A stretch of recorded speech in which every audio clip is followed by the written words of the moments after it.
கடுகு ஃபஸ்ட்டு கடுகு போடணும், ரெண்டாவது உளுந்து போடணும்,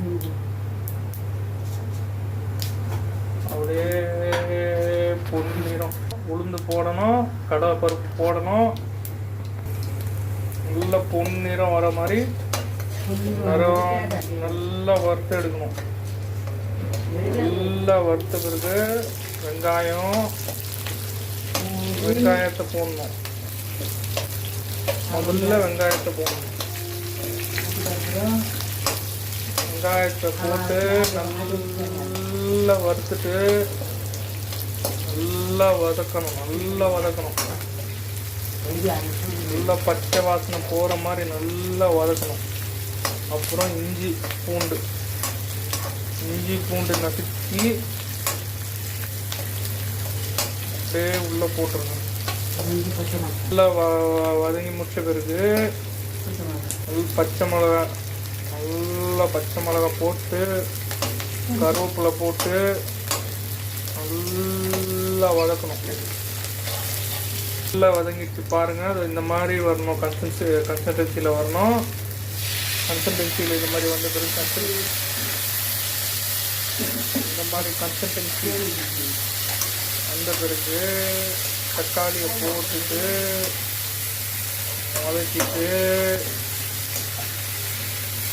வதக்கணும். இந்த மாதிரி நல்லா வதக்கிட்டு அப்புறம் உருளைக்கிழங்கு எடுக்கணும். உருளைக்கிழங்கு எடுத்த பிறகு இந்த மாதிரி ரெடி பண்ணி வச்சுக்கணும். உருளைக்கிழங்கு உப்பு போடணும். கொஞ்சோண்டு ஒரு அரை டீஸ்பூன் உப்பு போட்ட பிறகு இப்படி நல்லா வதக்கிட்ட பிறகு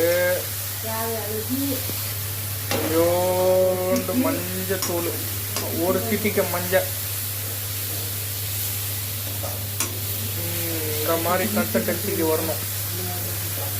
இந்த மாதிரி கன்சிஸ்டன்சியில் வந்த பிறகு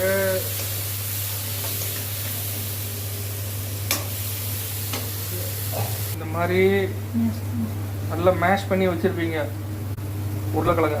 நல்லா இது மாதிரி இருக்கும்போது நல்லா வதக்கிட்டு பிறகு இப்படி வந்த பிறகு உருளைக்கிழங்கு மேஷ் பண்ண உருளைக்கிழங்கு நல்லா அமைக்கி வச்சுருந்த நல்லா பிசைஞ்சு வச்சுருந்த உருளைக்கிழங்க நல்லா வதக்கணும்.